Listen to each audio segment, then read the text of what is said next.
Salut, dans cette vidéo, nous allons voir comment ajouter la fonctionnalité de recherche à notre formulaire de saisie de la dernière vidéo. Dans cette vidéo, nous allons intégrer la fonction de recherche. Voici le rendu final. Donc ici, si on met un critère, donc on va mettre la date ici, 22.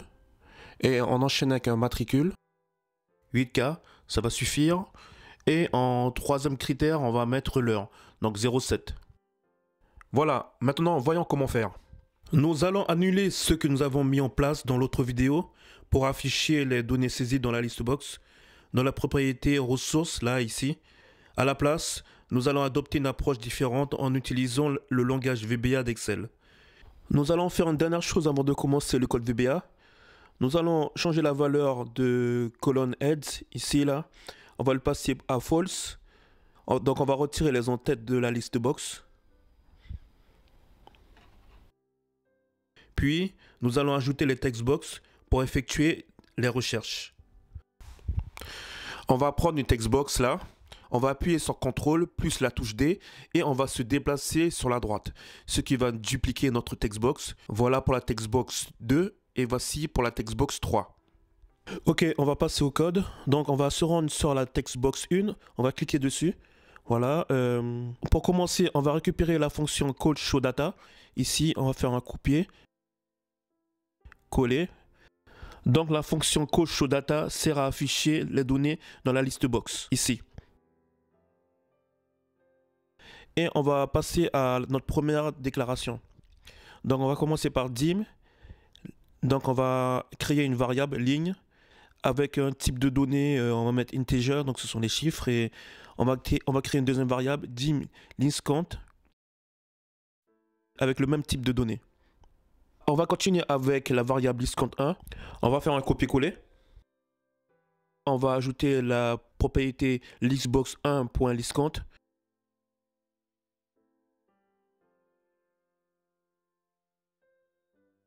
Donc c'est une propriété de VBA qui renvoie le nombre total d'éléments présents dans la liste box, à qui on va mettre un -1. Donc -1 nous assure d'avoir le dernier élément de la liste. Donc ça rend notre formulaire de recherche dynamique. Donc en programmation, c'est une convention de mettre -1 quand nous voulons faire des boucles. Donc il n'y a pas vraiment d'explication, c'est juste que la plupart des langages de programmation commencent par 0. Donc -1 permet de s'assurer d'avoir tous les éléments. C'est juste une convention informatique. Donc on va écrire une condition. Donc là, on va écrire si la textbox est différente de rien, alors exécute la fonction. Donc on va enchaîner avec une boucle. For ligne est égal à listCount1 to 0 step -1. 0 représente le plus haut du tableau, donc le plus ancien de la liste. -1 ici représente la valeur de la décrémentation.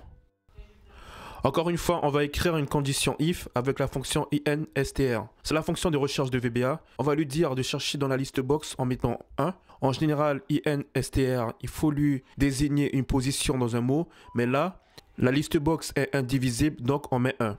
On enchaîne avec listebox 1.list et l'élément ligne. On va indiquer où on va chercher l'élément.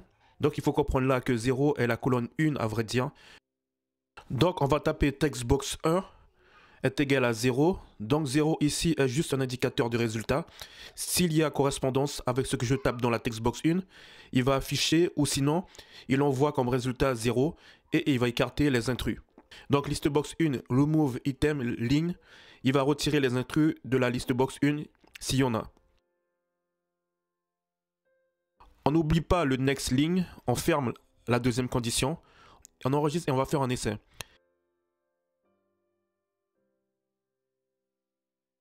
Ok, notre fonctionnalité recherche est fonctionnelle, mais on peut constater que si on tape une minuscule au lieu d'une majuscule, la recherche s'arrête. Donc on va voir comment régler ça. On va retourner dans le code. Ici, on va mettre uCase. On va ouvrir une parenthèse. On va la fermer. Et on va faire de même ici, uCase. Et on ferme. Voilà, maintenant faisons un test. Ok, notre fonctionnalité de recherche n'est plus sensible à la casse. Bon, maintenant pour finir, vous avez deviné, il suffit de faire pareil pour les autres textbox. Bon, on va retourner dans le code. Attendez, je vais juste commenter là. Donc 0 est égal à la colonne 1, donc faut pas oublier, c'est la colonne A.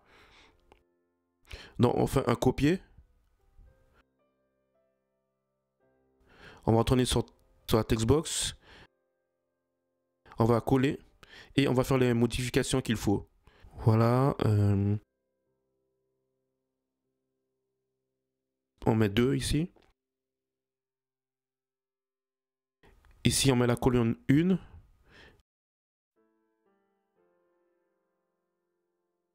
On met 2 ici. Et on va faire pareil pour la textbox 3.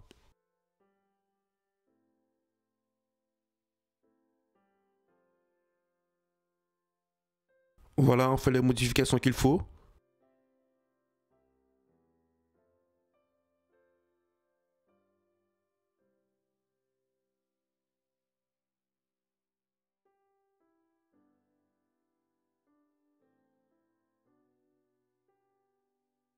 Maintenant, on va enregistrer et on va faire un test final. On met la 22 ici et l'heure. Voilà, notre recherche est fonctionnelle. Attendez, je crois qu'on a oublié de mettre quelque chose pour finir. Donc, on va rattacher les textbox au bouton annuler. Donc, on va faire mi, il va sortir l'historique des variables. Donc, on va prendre textbox 1. Fait pareil pour les autres. Ok, maintenant les textbox ont été rattachés au bouton annuler.